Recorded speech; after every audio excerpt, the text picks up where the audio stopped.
one could easily spend a lot of time introducing Professor Jim Robinson, but I won't do that. I'll just do a short introduction. So we're very happy to have Jim, who's an economist and a political scientist, and currently the Pearson Professor of Global Conflict Studies. He's a university professor at the University of Chicago. He's throughout his life has done very interesting work that involves a combination of modeling and fieldwork. And today we'll hear about Bolivia. And in the past, I've heard about other places in South America, actually also the Democratic Republic of the Congo. And from what I gathered from our conversation, we might hear about Nigeria soon as well. So I'm looking forward to that too. Jim, thanks very much for joining us. And we're in a hybrid mode. So there are some people in the room and then some of us on Zoom. Okay. Yes, great. Thank you very much for inviting me. I'm very sorry not to be there. Some of you may. I did my PhD at Yale, so I always have a lot of friends there, and I always like going back to New Haven. Though it does remind me of sometimes that perhaps I'd rather forget. Okay, so yes, you will hear about Nigeria, but that's far off. So let me share my screen. Here we go. All right, thank you very much. So I'm gonna talk about Bolivia indeed, and but I'm gonna start by sort of putting the data and the specific research in a bigger context of kind of comparative development of Latin America that I have worked on for many years. And the Return of Pachamama, you'll see where Pachamama comes in. Pachamama is the earth mother, kind of very powerful, important deity for the Andean kind of indigenous people. And this is a joint project with Carlos Molina. Carlos is a PhD student in the economics department in MIT, and Pablo Celaya. Pablo is a professor at the economics department at the University of Copenhagen in Denmark. Let me talk about the big picture, and then I'll get into the little picture. Here's a quote from one of the founders of the mass political party in Bolivia. And he's talking about coca and its relationship to Pachamama. So when you pray to Pachamama, you offer coca and other things and gifts and sacrifices. Okay, so the way we're thinking about this project is, there's been an enormous amount of research. I myself have worked on this a lot, kind of inspired, with sort of deep roots. I think the most obvious source of renewed excitement in this question, the sort of comparative development of the Americas, is this famous paper by Engelman and Sokolov in 1997. That's certainly, I must have read that paper 30 times. When I found it originally, it sort of blew my mind. It's a kind of economic history, long run comparative development of the Americas, sort of emphasizing how colonialism created these very different societies in North America from South America, and that explains very different patterns of inequality, social mobility, long-run development. Since they wrote, there's been some kind of much more micro work trying to dig into the nature of Latin American institutions and Latin American states and societies, the sorts of things that Engelman and Sokolov talked about. I think most famously, Melissa Dell's 2010 paper on the Mita in Potosí, where she sort of examined, in some sense, the most famous extractive institution of the colonial period, the Potosí Mita. She looked at the catchment area, at the boundaries of the catchment area of the Mita, which is this huge labor draft to the mines in Potosí in Bolivia. And she found that, if you compare places just inside the Mita to just outside the Mita, places inside the Mita had consumption levels which were a third less. They had more child stunting. And she tells a brilliant story about how, that Mita had cast this long shadow over. You'll see by the end of my talk why I'm emphasizing this. Cast this long shadow over economic development in Peru and Bolivia. But I guess our starting point, this is something that I've come to understand from working a lot in Colombia and working a lot in rural Colombia, is that colonial states were very patchwork things. They controlled large areas of Latin America in a very, very uneven way. They were indirectly ruled by caciques, by indigenous leaders in the post-independence people, by what's called caudillos in the historical literature. And even during the colonial period, they are separated into, the Republic for Spaniards and the República de Indios. So indigenous people were left separate, self-governing. And Jim, many of them, sorry to interrupt. Yes. I'm worried that the slides might be moving on your screen, but not on the Zoom screen. We still have just the title slide on the. No. No. Can you see anything now? So we can only see the title slide, which might, I think your computer might be treating it. Oh, there. Let me try again. Shall I try and share again? Sure. So the starting point for this paper is, it's right. It's right that, the kind of story about extractive institutions in Latin America, exploitation of indigenous people, creation of inequality. But I want to say it's very uneven. And what we're trying to do in this paper, I think, is to sort of dig into the unevenness of the state and the control and the span of the state, and sort of illustrate that this has interesting possibilities. It's not all negative. It has positive possibilities. And I think that we think that's the story in Bolivia. I changed the slide. Can you see that? So large parts of colonial Latin America and post-colonial Latin America were kind of organized, you could say, in this República de Indios, where many of the indigenous institutions persisted. Okay, much of the cohesion of indigenous society persisted. And the word that we like is, moral economy. So this is the word that this is a phrase that E.P. Thompson, the British historian, applied to thinking about 18th century British society. The kind of moral economy, the set of rules and norms and practices that were really outside of the colonial state and outside of the post-colonial state. And as James Scott, argued in his famous book, The Moral Economy of the Peasant, when these moral economies are challenged, they can react. Okay.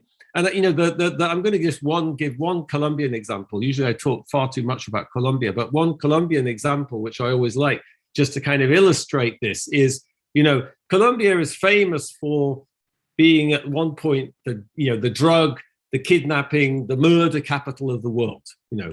And in the story of Latin American sort of deep inequality and development divergence that emanates from Engem and Sokolov, there's a lot of emphasis on elites, and I think rightly so. But I think what you have to recognize is that the hegemony of elites is perhaps overemphasized in a lot of this research, including in my own research, because in Colombia, it wasn't Colombian elites that wanted to turn the country into the drug-running, homicide and kidnapping capital of the world. They just couldn't stop it. Why couldn't they stop it? Because they didn't control large parts of Colombia. There were large vacant spaces, vacuums, where other elites could emerge and other political projects could emerge. And that's an interesting and kind of positive thing. At least we'll try to argue, maybe not in the Colombian case. Here's an example of not being able to control half of Colombia. Here's three paramilitary warlords, you could say. Ernesto Baez on the left, Salvatore Mancuso in the middle, and Ramon Isaza on the right. What are they doing? They're in Congress with suits on, negotiating with the politicians. So you don't control the periphery, you negotiate with it. And that's a different image, I think, from a lot of this work kind of emphasizing sort of very hegemonic elites. Okay, so in this project, what we're going to do is study what we think of as the violation of the moral economy in rural Bolivia. So this moral economy, deeply rooted in the pre-Andean past, kind of reproducing itself through the colonial period, through the post-colonial period. In some sense, to quote C.L.R. James's book on the Haitian Revolution, it was a volcano waiting to go off. He uses this metaphor that the French in Haiti were sleeping on the edge of Vesuvius. Okay, it was sitting there. The volcano was waiting to go off. It didn't go off for hundreds of years, but then it did go off.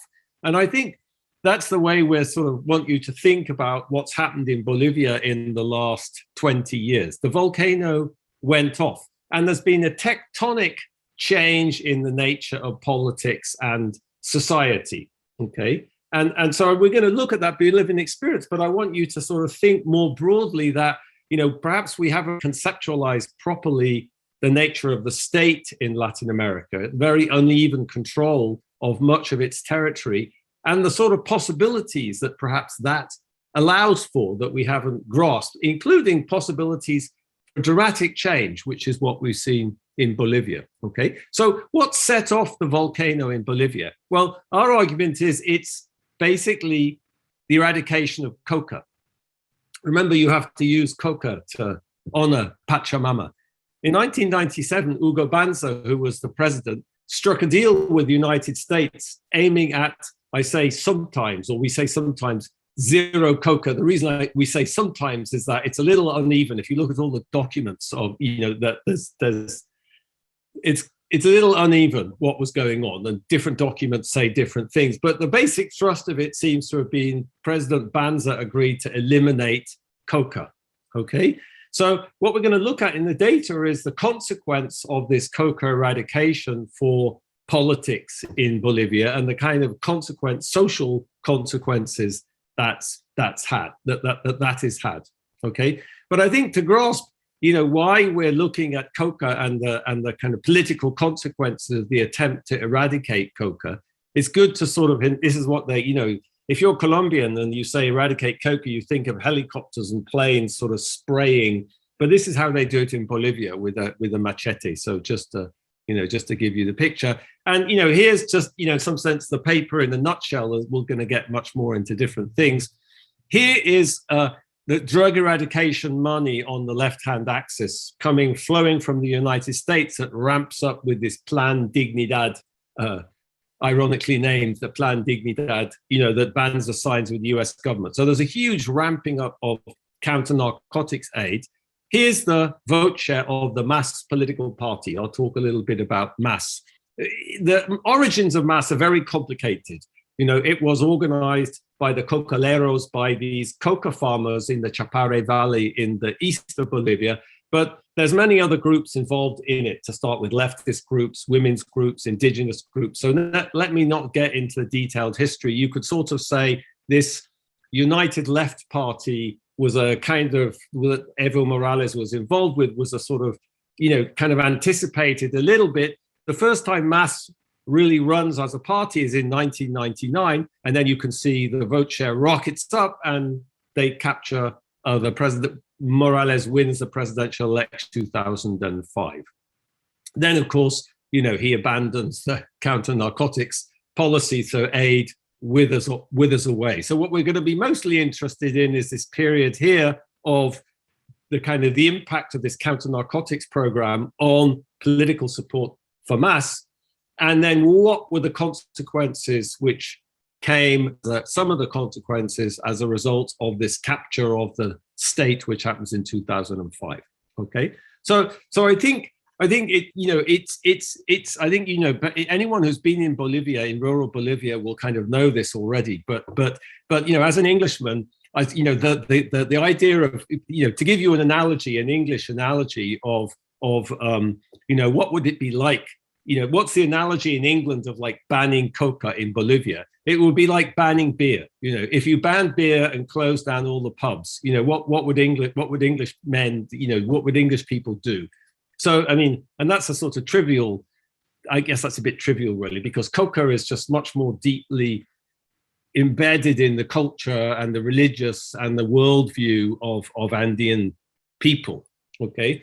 So here's Alan Colata, who's a colleague of mine at the University of Chicago, who's a very important scholar of this part of the world and of indigenous society, talking about the most important sort of institutionalization of indigenous society amongst the Aymara people in Bolivia. So of course, Bolivia is very complicated, it's very heterogeneous ethnically.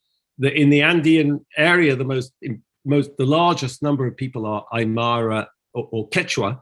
So the Ayllu is the kind of name for a local Aymara community. Okay, so here he's just describing what the Ayllu is, you know, principles of common identity, let me move this thing so I can read it for you. Principles of common identity are mobilized around and deeply sedimented through interpersonal intimacy derived from shared history, shared labor, shared meals, shared worship of a common ancestor. So there's an enormous amount of kind of cooperative behavior, very sort of communal, many very famous reciprocal institutions of labor sharing, collective activity for building houses, cooking, providing public goods. And in fact, you have one of the most famous scholars of this, Enrique Mea, in the anthropology department at Yale. So you're in a great place if you want to learn more about this. So the Ayllu and the Maka is the analogous Quechua institution, is the sort of main way that indigenous society is organized. And I think most of the scholars of this see this as very historical.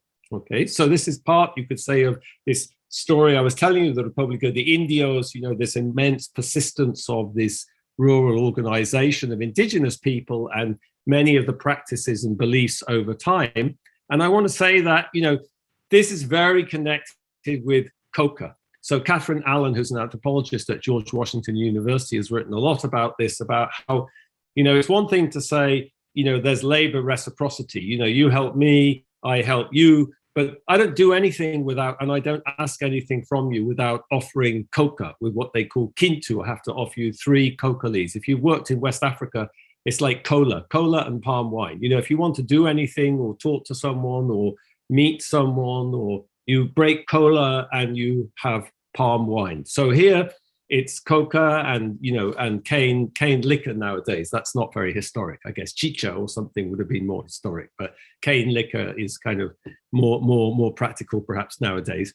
And I won't go into this in I'm just, you know, I'm just throwing it up there. I'm not going to read it, just to say, you know, coca is just cements, everything is coca, people exchanging coca, giving coca. It's just absolutely central to people's lives. Okay, so I think when you understand that, you see how kind of crazy this trying to abolish coca and make coca, not just eradicate coca, but make coca illegal, that, you know, like this is just an enormous violation of this moral economy. That's the argument here. Okay, and here's Pablo, you know, doing kintu when we were doing field work last year. So I mean, this is the sort of thing where when you do field work, this just really hits you, you know, and it brings home the sort of how central this is to people's lives and the way they think about things. So I regret that superficial analogy to Englishmen drinking beer. This is much more serious and important than that. Okay, so you know, there's a deep, you know, again, there's a very rich secondary literature about the rise of the mass and the organization of the mass and the connection between the mass and the Ayllu and these indigenous organizations. So there's very interesting work by Bolivian scholars looking at that, you know, so let me not dwell on that. But many leaders of the mass, many representatives of the mass in national institutions or local institutions, they have roots in the Ayllu and the Maka. They've served, you know, in executive positions. They have very interesting political institutions, the Ayllu and the Maka. They kind of rotate every year. Everyone sort of takes it in turn to do different positions within the hierarchy, different executive positions. And then it's a very kind of democratic, Republican type of thing, but I won't go into that. Okay, so just to say, it's well documented, this connection between these indigenous institutions and the mass. Okay, so what's just to kind of anticipate the results, and I'll talk about what data we use to talk about this. What I'm going to show you to start with, remember that picture, there's this ramping up of counter-narcotics aid, and there's this ramping up of the mass vote share. What I'm going to show you to start with is that there's a very close connection between coca, not actual coca, but coca suitability and the mass vote share. So in places that are suitable for coca, I'll explain how we measure that in a minute, the mass vote share goes up differentially when Plan Dignidad comes into operation. So empirically, you know, the way to think about this is we're going to take Plan Dignidad as a sort of shock, aggregate shock affecting Bolivia, and then we're going to look at how that interacts with your coca suitability. much more interesting is we have a very detailed information on where these Ayllus are in Bolivia. So more broadly, where indigenous land is. So indigenous people have been able to kind of claim rights to their traditional lands in Bolivia. And so we have a map of that. So we can actually look not just at coca suitability, but something much more interesting, which is, do we see a differential increase in the vote share of the MAS when Plan Dignidad comes in places where there are the Ayllu? Okay, and the answer is yes. And none of this is confounded by the development effect. So you might think, oh, everyone's growing coca. When Plan Dignidad comes in, that's a big negative shock. So of course, there's a political reaction to a negative economic shock. So we're going to show none of what I'm saying is confounded by that. So we can control for that. And the other thing which is sort of fascinating for someone who works a lot in Africa is that this doesn't seem to be about ethnicity either. So the ethnic political geography of Bolivia is extremely complicated, as I talked about earlier. But this. None of this is confounded by it's not being driven by ethnicity in any way. I'll tell you how we control for that. Okay, so there seems to be a significantly there's a significant differential impact of this Plan Dignidad on the MAS vote share in places which are coca suitable, and more interesting, where the Ayllu is. Okay, so we can look at that in a panel data setting, but also because we have this map, we can actually I'll show you the regression discontinuity results, that we can look at the boundary of the Ayllu. And what I'm going to show you is that there's large jumps in the MAS vote share when I look at kind of just inside the Ayllu boundary and just outside. So we have a couple of ways of trying to identify the causal effect of this. Okay, and then what are the consequences of that? So that's just sort of trying to show there's this, coca kind of violates this moral economy, and then there's a massive organization of society which elites can't stop. They can't stop, and they capture the state. What happens when they capture the state? And we're going to look at two strategies. One is social mobility of indigenous people using data from the Latino Barometro. There's a significant increase in actual and expected rates of social mobility for indigenous people when the MAS come to power. And I think most interesting is we managed to collect 6 million birth records. So we actually have the names that people give their children. And what we can show is that there's an enormous increase. It's a 75% increase in the incidence of people giving their children indigenous names. Okay, so we want to say, we call that the empowerment effect, that indigenous people, instead of giving their children Spanish names, are now far more likely to be giving them indigenous names. So to us, that's a sort of reflects the fact that this political change is really creating a kind of inclusive social change, which I think anyone who goes to Bolivia, it sort of hits you in the face if you're in El Alto or even in La Paz, spreading into La Paz. So that we're going to document that in a couple of ways. Okay, I don't know how it's difficult to manage questions and comments in a seminar like this. I don't know, Mushfiq, if you have a kind of what do you think is optimal. I could stop and let people ask questions, or I could just kind of plow ahead and finish, before the end. Actually, if there are good places to pause and ask, give people 20 seconds, like you're doing right now, that's great. But it's also not a regular econ seminar, in the sense that there's people from all different disciplines where they're used to waiting till the end. So if you could, if as long as there are not too many questions right now, if you can wait till the end, that's fine too. If you can give us some time. So I'm gonna talk a little bit about the data now, and then I'll talk about I'll try to leave at least 20 minutes at the end for people to ask questions. Is that good? Okay, all right. So let me just plow on and talk about the data. So at the start of the talk, the main outcome variable is going to be votes for the MAS. We can either do total number of votes or vote share, it doesn't matter. And we have this data in a very disaggregated form. So we have voting table data. So we have the data at the individual voting tables.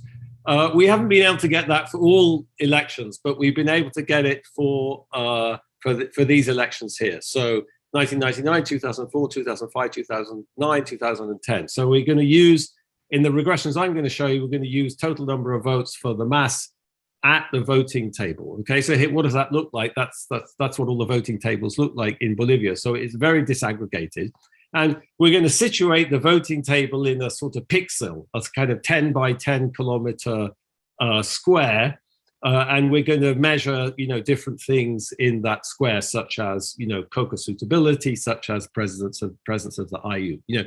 Just to give you I showed you the aggregate mass vote share, just to give you a sense of, how that changes over time. You can see, in 1999, when they first really run as this is the Chapare Valley, where the cocaleros first got organized. So the mass vote kind of ramps up, in this part of Cochabamba in the department. And then, after that, then, this is when 2005, when Evo wins the presidential election, you can see it's much more widespread, but darker red means, more vote share between 50 and 100%. So this is, very much kind of in the Altiplano.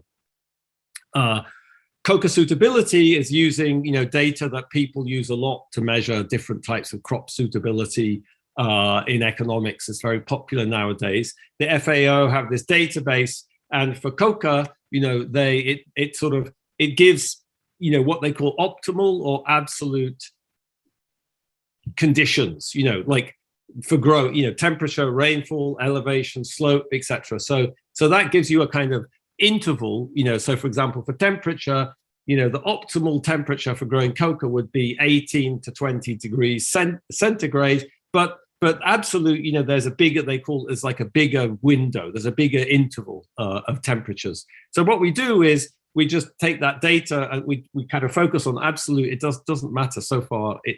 This seems to be robust to doing it with optimal. And we just basically say, if you take a 5 kilometer by 5 kilometer kind of grid cell, and if you're absolute, if you're in the interval for temperature, rainfall, elevation, slope, etc., then that's a 1. So that 5 by 5 kilometer grid cell is good for growing coca, and then we average it up to 10 by 10, which is what we're using, kind of 10 by 10 kilometer pixel or grid cell around a polling station. So this is what it looks like. So the darker here is the most suitable for growing coca. Up again tends to be like not completely in the altiplano. It has to be down a little bit warmer. The Chapare or the Yungas is down, so it's too cold up in El Alto to grow coca. You have to be down a bit, but of course there's a large area along the eastern side of the Sierra here, which is highly suitable for growing coca. Okay, so we have this data from the U.S. government on the counter narcotics aid. I kind of, that's very standard. I showed you what that looks like just on that chart before, so I won't talk about that in too much detail. And we have this wonderful map. Here it is of the Ayllu. As I said, the Ayllu is the Aymara word for this. But more broadly, communal land. Okay, so there's a bit of slippage. I'm being a little bit naughty here, but just to kind of clarify what we're going after, because, for example, down here, if you can see my cursor, this would be Guarani people. This is not Aymara or Quechua people living down here on the border with Paraguay. So what I'm going to show you today is we're going to use all of this, but you can see that. So we can map this onto these 10 by 10 grid cells, but we can also do this regression discontinuity design, I guess, which probably is more convincing as a way of trying to identify the causal effect of the impact of this Plan Dignidad on the vote share of the mass. Okay, so yeah, and we're gonna control. I don't want to talk too much about development. I think we want to say this is not really a story about development. It's not that you're growing coca. You're growing coca. They eliminate your coca crops. They come with the machete, they cut it down. That's a huge negative shock. So of course, you vote against the government. Okay, but what I'm going to show you actually and this is very nice in the regression discontinuity results, is that, even in places which are completely unsuitable for coca, you have this very significant treatment effect of being in the Ayllu. Okay, so people who are clearly not involved in the, up in the Altiplano, who are clearly not growing coca, they also vote massively in favor of mass when this plan comes in. Why? Because this is just an affront to their society. Okay, so this is mostly trying to control for development or nightlight. It's just trying to really show you that's not a confounder here, because if you know this literature, then you might think, well, okay. So, and then there's the usual stuff, latitude lot interacted with time dummies. So I'm not going to go into that. Okay, let me talk about that when I come to talk about social mobility. So the first pass at the data is just using a very canonical panel data model. So this is why IT is going to be total number of votes for mass at, polling station I in T, and T are these, these waves of elections that we have. And then there's polling station fixed effects, there's time effects. And then we have DT is this total, this is this kind of aggregate shock. It's this total amount of US drug eradication aid in inverted commas, I guess you could say. CI is this index of coca suitability, in the pixel around a polling station I. And AI is going to be, in these first regressions, the proportion of land in that pixel which is held by the Ayllu or indigenous communities. Okay, so we want to see if there's there's differential effects, and then we can also look at the triple interaction here. Okay, so here's the results which are most interesting, I think. So let me just jump to the results that are most interesting. So what do we find here? Well, we find a significant positive effect of coca suitability on number of votes for mass on the left-hand side. Okay, so we find that's very robust. Down here, there's all sorts of different covariates we can play with. And I guess what I want to say here is that, when you control for nighttime lights, I mean, you could say this is a bad, this would be a bad control in the Angrist and Pischke sense. But anyway, I think in this context, it's interesting to look at whether that's the channel. And, that does nothing to the coefficients that we're interested in. You see this positive significant effect for coca suitability and also for community land and the triple. So just to emphasize here, these coefficients are the coefficients on the interaction between this aggregate US drug kind of aid and your coca suitability and the proportion of Ayllu or community land within that grid cell. Okay, so that's like a double interaction. So this is like the triple interaction, but we never find that to be sort of significant. Okay, so yeah, coca suitability matters.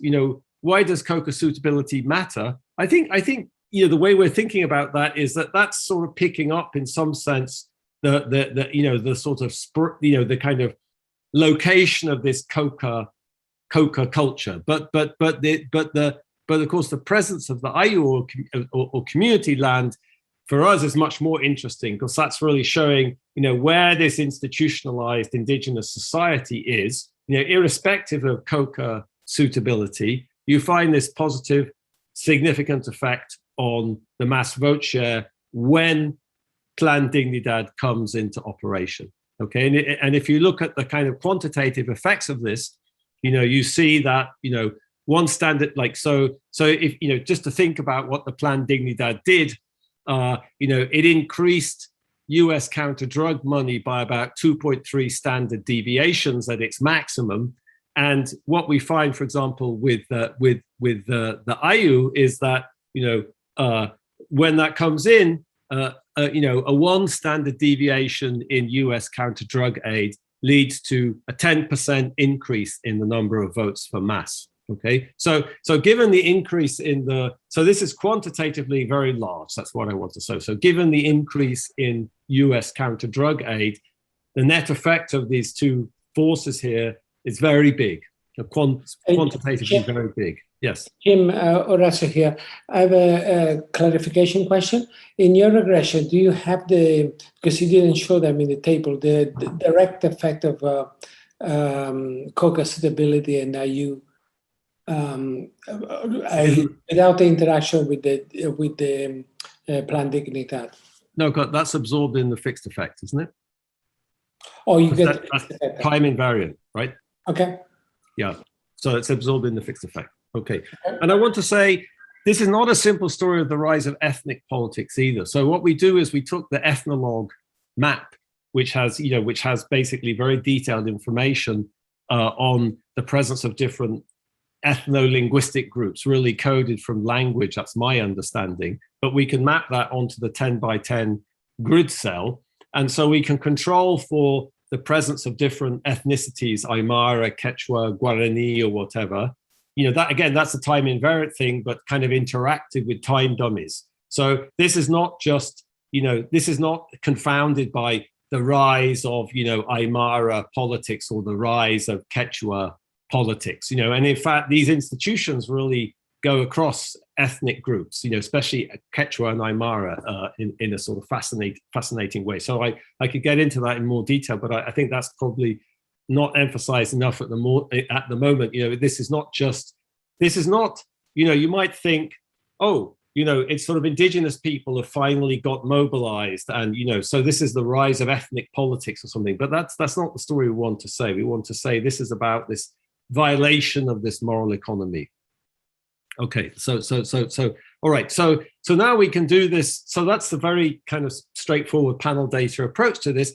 We can do something a little bit more sophisticated since we have the map, which is, we can narrow in on the boundaries of these IU and try to compare places just inside the IU to just outside the IU. So the kind of the analogous model, econometric model that seems sort of closest to what we estimated in the panel data model, is as follows. So think of AI as just being the kind of the distance, of a particular polling. So now again, we're thinking about the polling stations, right? Because YIT is again going to be the votes of the mass party. So we're going to AI, like the running variable is the distance from the polling station to the boundary, if you like. And then, so this is a very similar kind of expression to what we had before, but just sort of introducing this regression discontinuity type model. Okay, but think of the variables are the same. DT is the aggregate counter drug aid. CI is your coca suitability, and AI is the IU. So here we really want to. I guess this is coca suitability goes into the background here. We're really focusing on that map and thinking about, what can we say at the boundary of the IU? Do we see significant jumps in the vote share for mass at the boundary? Okay, and the answer to that is yes. So here's a nice picture. So imagine I narrow in to places that are not coca suitable. Okay, so forget about coca. Well, don't forget about coca, but forget about growing coca. Okay. And here's the boundary, and this is the mass vote share when I go from, being outside the IU to being inside the IU. So what we find is a significant jump in the mass vote share if the polling station is inside the IU. Okay, so what's nice about these results, if I show you the table, is that the estimated coefficients are extremely similar to the basic panel data regressions. Like, we think that we try to do this in a way which makes it as comparable as possible. Of course, there's a lot of robustness exercises here, in terms of how you specify the running variable. And, so there's different, so here, this is just, think about, this is the kind of full sample, if you think is what I showed you before. Obviously, you lose a lot of the observations. Now we're kind of zooming in on the boundaries of the map, the boundaries of the IU, comparing polling stations just inside, just outside. We're going to lose a lot of polling stations that are not close or not anywhere near to these boundaries. But the pattern here is very similar. We don't find the triple interaction to be, I don't know why we even have that there really. We thought it was interesting at some point, it's like there's all this path dependence in papers. So here's the thing I want to really kind of emphasize, which is this interaction between the counter narcotics and the IU, so this is, so that pattern is very similar. So, these results are very similar. They're just kind of dropping a lot of observations, but they're zooming in on places where we think it's, there's kind of more identification, and we find something very similar, and it's very robust to sort of messing about with different specifications of the running variable, different bandwidths and things like that, with all the usual kind of trade-offs. Okay, so let me talk a little bit about the consequences then, and then I'll shut up. Okay, so we look at two things, and we could look at more things, but I think the second thing is more interesting. So let me go first over this. The first thing we look at is just social mobility. So how do we look at that? Well, the Latino Barometro asks questions about about where you are on an income scale. Okay, so it asks you to put yourself on an income scale between 1 to 10. It's on an earlier slide. I think it's 1 to 10, could be 0 to 10. It asks you to put your parent on that scale, and it asks you to put your child on that scale too. So it's sort of anticipations of the social mobility of your children. We can look at, do you expect your children to have be higher up this income scale than you are? Okay, and so it's Latino Barometro, so it's not a panel. It's a sort of repeated cross section. So we're interested in this sort of individual I's response to this income question in municipality M at time t. We don't have individual fixed effects because it's not a panel, but we can put municipality fixed effects in, and we can look again at aggregate counter narcotics aid. And I'm sorry, when that's not what we're going to do at all. We're going to look at, we should change the notation here. DT is not counter narcotics aid. Forget that. We're looking at the consequences now. So DT is a dummy, which is just switches on when Evo wins the 2005 presidential election. Okay, so now we're trying to look at the consequences of this for indigenous people. Okay, so capital IMT is self-reported ethnicity in the Latino Barometro. So, so that's a dummy 1 if the person reports being indigenous. Okay, so we're interested in whether when Evo comes to power, you see differential social mobility of indigenous people. Okay, and what's the answer? Well, here's the answer for you. This is your own reported income.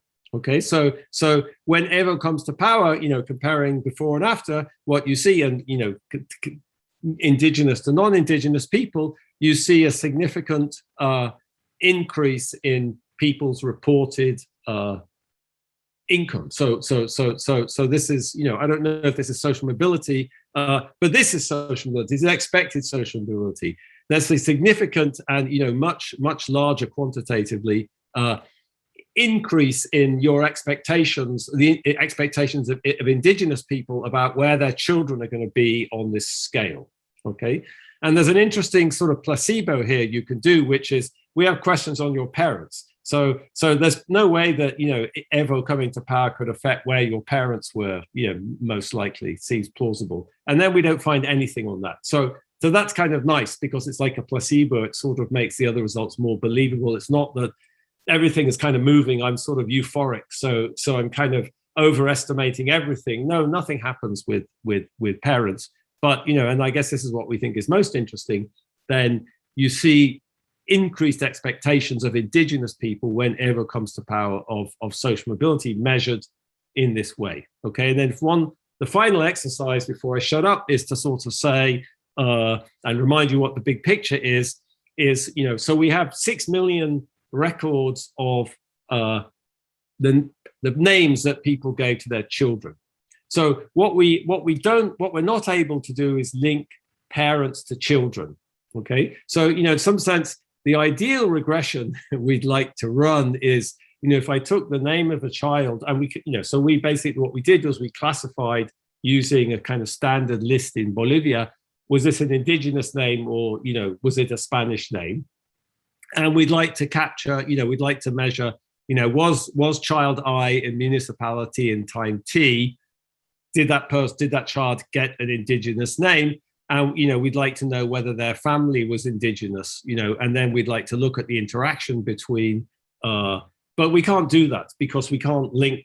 So we don't know the identity. We have these records of naming, but we don't have the identity, or the name of the parent. Okay. So what we have to do is something much less nice, which is we do have the names of all these children. So what we're going to do is we average them at the level of the municipality. We don't know what their parents were, but from the census, we can recover estimates of number of indigenous people at the municipality. So this is coming from the census. So the left-hand side is coming from this 6 million observations of children's names. The right-hand side is coming from the census, but it's at the municipality level, unfortunately. And then we can interact that with this dummy of Evo coming to power. We can control for time effects and municipality fixed effects. Okay, and here's a picture which is very nice. Okay, so you can see there's no pre-trends here. When Evo comes to power, 2005, what you see is a systematic increase in people. Subject to this, we don't really have the micro data that we'd like, but subject to that caveat, there's seems to be something going on here in terms of a much larger proportion of people, indigenous people, start naming their children with indigenous names. And as I said, so that's what the regression looks like. And quantitatively, we don't have 6 million observations here because we're operating at this municipality level, unfortunately. So we had to average, and quantitatively it's very large, as I said, so we can do, this is just like looking at the fraction, this is like the total number of children with indigenous names. And, quantitatively the effect is very large. So so the effect is about, the treatment effect is about 75% of the mean in terms of like the fraction of children that have indigenous names to start with. Okay, so yeah, there's more stuff here, but let me, we can just do sort of, this is just like placebos and just kind of thinking about it. Let me try to wrap up here. So when I started, I talked about and kind of say, why I think this is interesting. There's this kind of hegemonic narrative of Latin American development or comparative development within the Americas. And I think it's not wrong. I think Melissa's results, for example, I believe the results.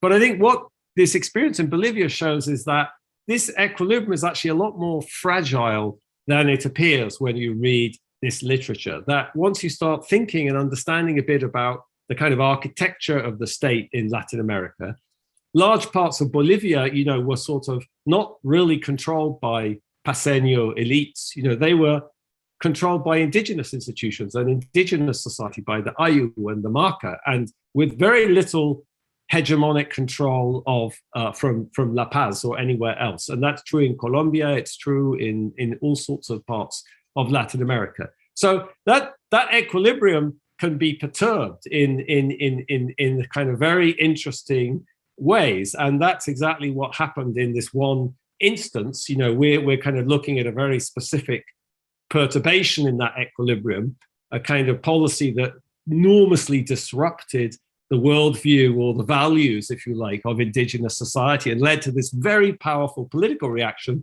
that captured the state and led to, good things, I think, more inclusive things, indigenous empowerment of women, also, we don't really have results on that here, but if you've been in Bolivia, women are very empowered in interesting ways in Bolivia, in traditional society, and today, in the markets in El Alto and everywhere else. So I think, the reason I like this paper is that it's sort of, there's a silver lining to the cloud, to the Latin American cloud, it seems. And, where there's one silver lining, there may be more. And, just to finish by talking about Melissa's paper again, the ironic thing is that a lot of this action is actually happening in exactly these meta areas where she studied. And in fact, Francisco Toledo, who was the man who kind of laid out the meta, who was the viceroy who laid out the meta and kind of set up that catchment area, one thing he did was to abolish all restrictions on coca growing, so there's an interesting connection to the meta and Francisco de Toledo. So I'm let me shut up now. I'm happy to answer questions about the econometrics if people want to go back to that, or answer questions about kind of anything. Thanks very much, Jim. So we do have some time, so just open it up, and maybe you could use the hand raise feature if you like, or just unmute yourself and speak. And if there's multiple questions, then we'll start using the hand raise feature. I have a question. So do we know what was the source of increase in income for? It seems like in these areas were also doing better. Was it because of the nationalization of mining that happened in Bolivia? And it seems, do we know the reason for that? Was it a transfer from the government to the?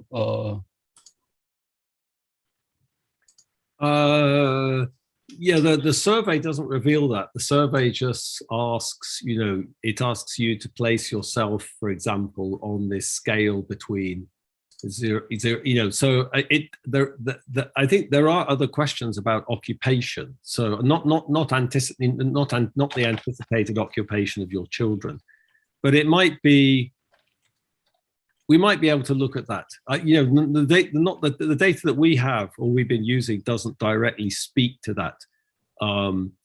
But I mean, the reason that I like these naming regressions more than the social mobility questions is you could say, well, when Evo came to power, maybe there's patronage. There's patronage for indigenous people or something. So it could be that. It's easier to get a job in the government if you're an indigenous person. So that could be, I guess you could say that could potentially be driving these results on income. So maybe that's a mechanism you had in mind. So that's not the sort of interpretation that we sort of like. So I think that's why the naming results are better. But we could dig more on that. But off the top of my head, I can't really say too much about that. Also, the area where MAS is getting good support is also an area that overlaps with the lithium production. And that is a big issue in Bolivia, southwest area.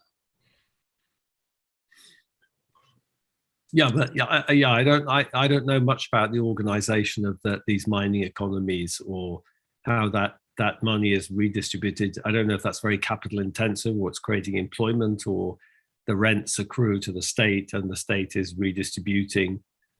We have these time effects here. And this is a differential effect for kind of indigenous people. So I think that, if there's not, I don't think a boom, in Bolivia as a consequence of, say, natural resource prices can really be driving these results, I guess I would say. Okay, thank you. Jim, I have a question, if I may. So the paper is really interesting, and as it's interesting, all these issues about how societies in Latin America have been shaping up, and how where the excess inequality or the large inequality in Latin America come from. I really liked all the nuances that you pointed out too, and how the colonial history and evolution, all that.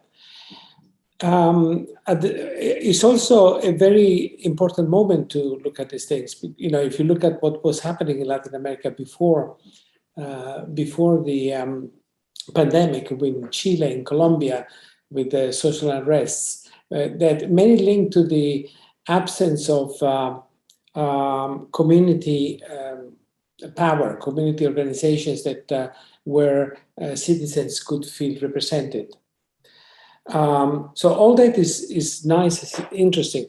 What I'm left a little bit hesitant on embracing your conclusions is, fine, this is what happened in Bolivia, where the indigenous background is very strong and very prevalent.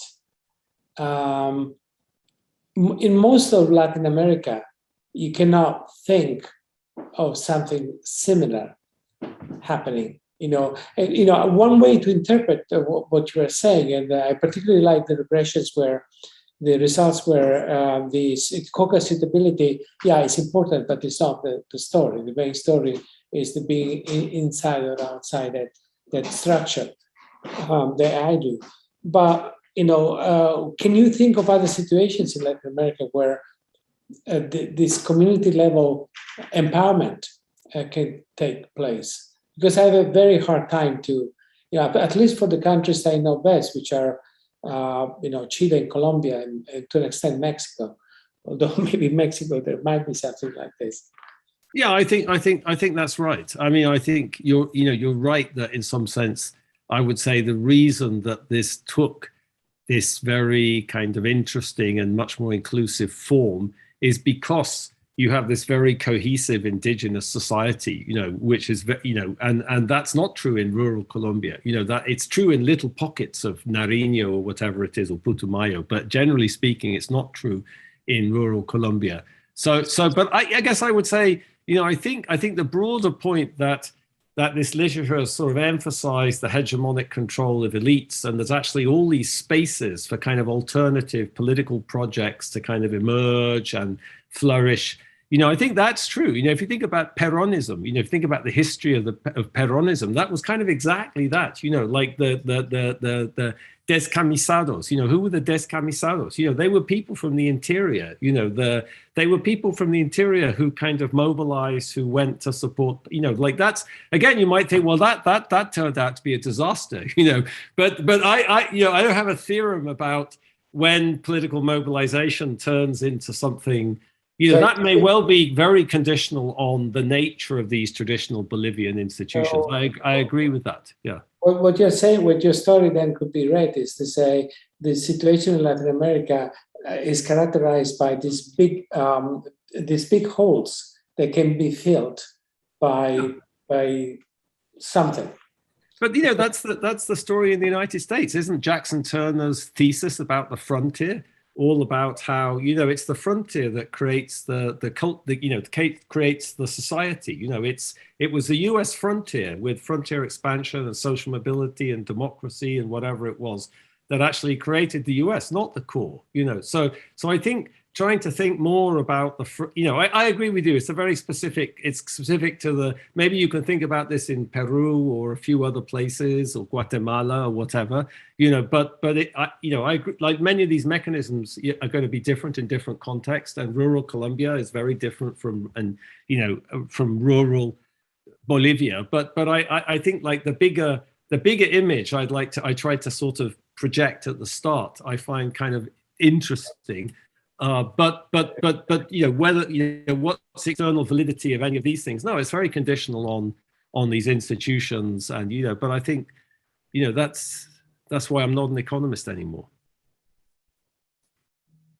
Can I ask a question about the global mobilization of indigenous people? I believe there's 47 indigenous peoples in the world. Now, I noticed last week at the UN food summit, that the indigenous peoples were part of the lobby for zero hunger. And my other question is this. Within the Catholic Church, there's a Pope, John Paul II, who's a saint, who told the United Nations in 1995 in New York at the General Assembly, that in this century, we need to have a universal right for nations. Now, do you think this whole global indigenous movement has a place in the United Nations under the banner of universal right of nations? Can they be considered nations without sovereignty? That's my point. Gosh, I'm not.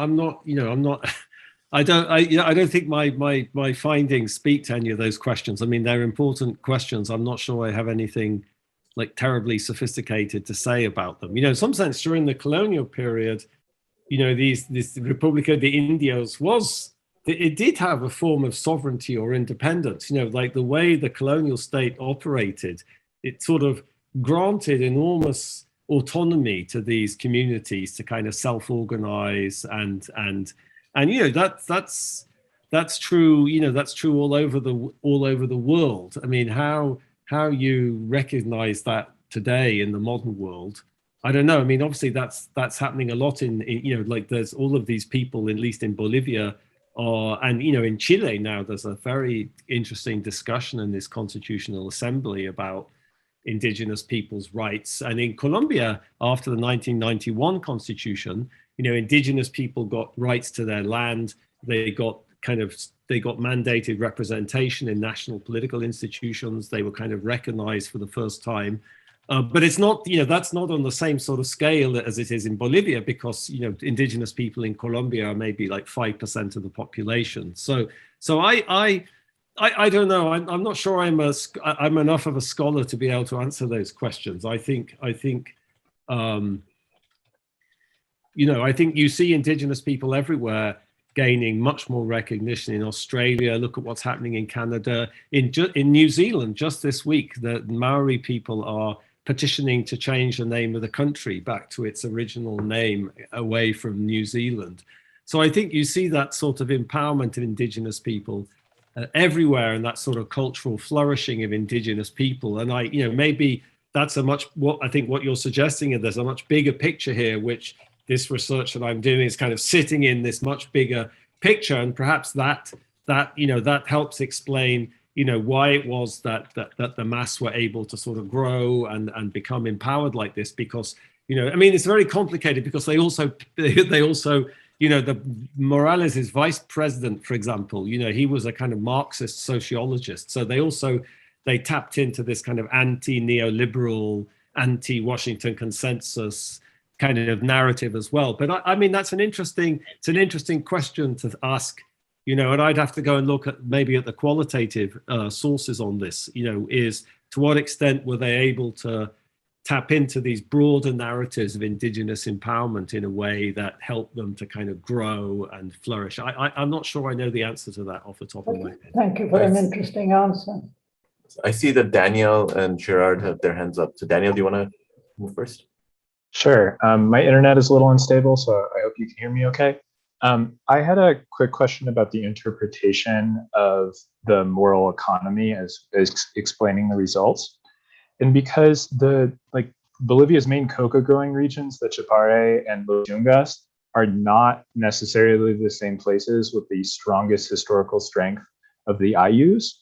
So I wondered if you sort of interpreted the moral economy as happening equally in both the main coca growing areas as well as the Ayllus, which I guess you could say are the main maybe coca consuming places, or is there maybe a little more nuance between those two? Thanks so much. No, I think that what the results that we like the best are the ones with the Ayllu, because I think, sure, you can't, you play the main coca growing areas, are exactly where you described, but people are consuming the coca everywhere. And so, and it's kind of embodied in people's lives everywhere. And so I think that's why I like these results with the Ayllu best, that there's, you could say in the why is it that in the Chapare Valley, the cocaleros got organized? Well, their livelihood was threatened, economically. So that's part of the story. There's different things going on. I'm not saying that's the only thing we're not saying this is the only thing that's going on. Probably the economic consequences of having your crops cut down, there's other evidence on that, was important in stimulating this organization of the coca growers and whatever, but I think the Ayllu results, is that you find this effect where there's no, it's not coca suitable. They're not growing coca, but they're using coca intensively, because it's so much part of their lives and their culture and their value system. So I think that is about the moral economy, but there's other things going on also, which, as you say, if you're maybe in the Yunga, when we do find these results with coca suitable, but places which are coca suitable outside the Ayllu, there's also some kind of causal effect there. For the usual kind of econometric reasons, we're not actually using coca the coca production. We could do that, but we're using this suitability because it seems to be more exogenous. But perhaps we should just check what happens. We could check what happens when you look at actual production. I don't know. Is that? Did I answer that? Yeah, you did. And yeah, I was wondering about the actual coca production zones, but I understand the concerns. But it does sound like an interesting check. Thanks. Gerard, go ahead. Hi, Jim. Just one quick question. I was thinking about your results Melissa's results, kind of putting them one side by side. And I guess Melissa has this story that has always struck me as a little bit strange about the haciendas actually being good, because they are outside of the meat and, you know, they are a good thing. That's basically, and I suspect, presumably places with Ayllus don't have haciendas, at least formally recognized, if the Ayllu is defined as, you know, communal land ownership. So I wonder, you see, I mean, then the effect could come from the Ayllu, it come from the absence of haciendas in a way. I wonder, anyway, I wonder how you think about this, right? Especially, you know, because there's a lot more related to your idea about the elites don't get their way all the time, right? So if the elites are the ones sitting on the haciendas, and this is happening in these lands where they actually don't have that much purchase. Yeah, anyway, I guess I'm thinking about the other side of the div that you're running. Yeah. So, I mean, I think that's a complicated issue. And the reason it's complicated is the 1952 Bolivian Revolution. So in the revolution, after the revolution, a lot of haciendas got expropriated, and Ayllus who'd lost land in the late 19th century. So in the late 19th century in Bolivia, there's a very typical Latin American story of expansion of export crop production, kind of encroachment on, I don't know how this works in Melissa's context, actually, I never thought about it, but encroachment on traditional indigenous lands. And then after 1952, they sort of claimed this back. So we've tried to find maps of this, but failed to actually, I mean, I think what you're suggesting would be extremely interesting to kind of look at, you know, this interface between, but like, you know, in rural Bolivia today, there's more or less no haciendas left. You know, they all were expropriated in 1952, and this land was sort of reclaimed by these traditional communities. So there's a sort of interruption, you know, in the first half of the 20th century for sure.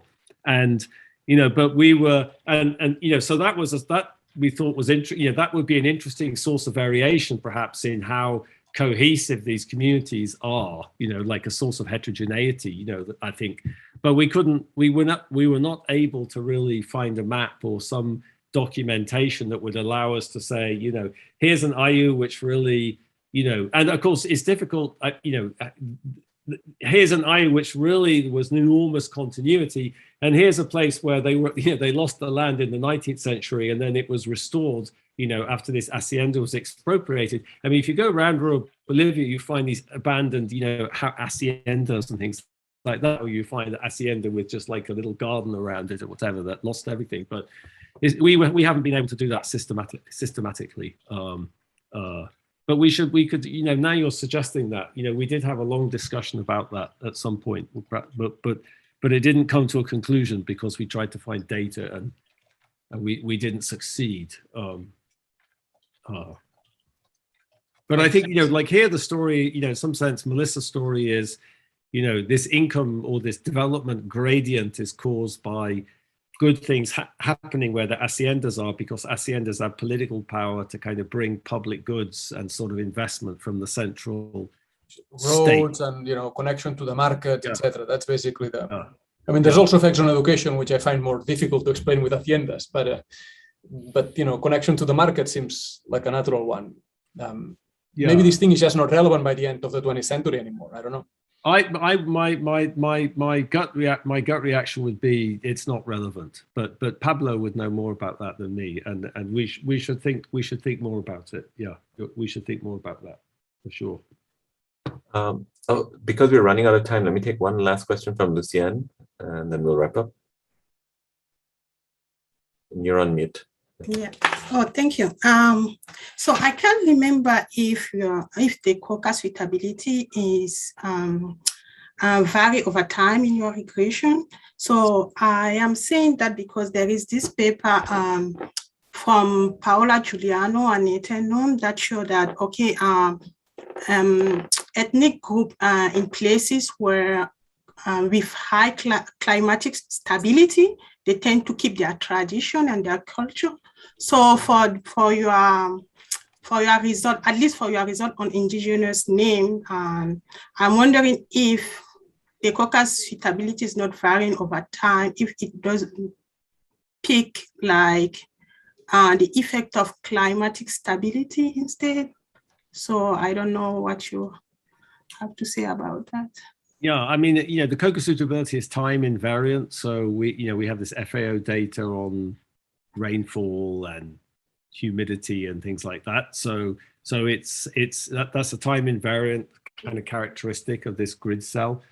I mean, I know that paper you're talking about, but I'd have to think about how it related to what we're talking about. I mean, you could sort of say, if I thought about the kind of longue durée in Bolivia, maybe indigenous, that I would sort of say, it could be that there's indigenous culture persists differentially, in some parts of Bolivia because of the mechanisms that Nathan and Paula are talking about.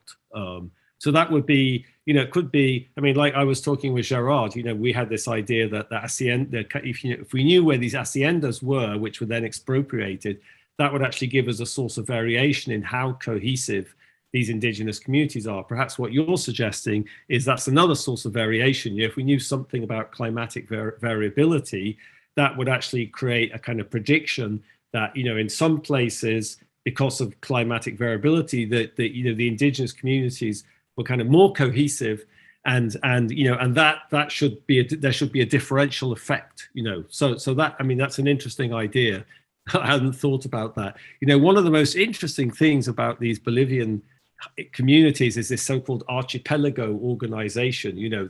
That because you have these, I'm trying to think if this is related, but because you're in the altiplano, but you want crops, which grow in more tropical regions. So what they did was they would send out like settlements of people. So one settlement would actually, one ayllu would often have little kind of, little settlements down the mountainside growing chili peppers or growing avocados or something like that, which didn't grow up in the altiplano. And so they'd engage in this enormous system of reciprocity. So they settled everywhere. Again, so that's actually, I don't know, maybe that's something that could change a lot if climate changed or something like that. Maybe that's less viable, or it's something, which you could say modern spread of markets also could change a lot. We sort of thought about that. But again, where you get data on that, like that's very hard to understand. It's very difficult to get data on that or measure it in a kind of consistent way. But I think that's an interesting source of variation, but I haven't thought about it. So I have no guess as to what the answer would be. Yeah. So Jim, along the same lines, have there been any significant changes in the technology of cocoa production that, interacts with growing conditions in any way, like makes them less relevant or more relevant over time? I think that's certainly true. The story in Colombia is that when Pablo Escobar and the Medellin drug cartel, they used to buy all the coca in Bolivia and Peru, and then but then they decided they'd just start growing it in Colombia. But the type of coca strains that grew in Bolivia, they wanted to grow it at much lower altitudes in these kind of the llanos, like the tropical plains in the east. And the stuff in Chapare and what, it was too high altitude, so it was too hot, basically, where the Colombians. So then they did all this kind of green engine. There was a green revolution in coca. They hired these scientists and basically bred coca that flourished at, so that's I don't know that's a story that's in books about the Medellin drug cartel. I don't quite know what the evidence for that is, but people tell that story in Colombia. So that would be that would suggest that maybe there is, there's some sort of mutability in these conditions, but I don't quite know. We could dig more into the science. The FAO, that's not the way the information is presented in the FAO data. Is that a budgerigar on your shoulder? Oh, yeah. Okay, sorry. Okay, sorry, it was putting me off. Yeah, so so I don't know. I mean, that makes it even more surprising, the persistent effects of the immutable portion of the conditions, right? Yeah, I don't know. I don't know if that's happened in Bolivia. I mean, we should ask about that. We should ask about that. I'm sure there's people who would know in Bolivia if that were true, and I don't know. Pablo might know, but we could ask about that. Okay, well, we're out of time, so I want to let people go if they need to. But Jim, thanks so much for spending time with us. Okay, and it was great to have you, because it also unsurprisingly brings together people from different disciplines and departments at Yale. So, okay, yeah, I'm very sorry I couldn't be there in person. That would have been very fun. Yeah. All right, and thanks everyone, and thanks Teresa for organizing as usual. Thank you. Yep. Bye. Okay. Nice to see everyone. Thank you for coming.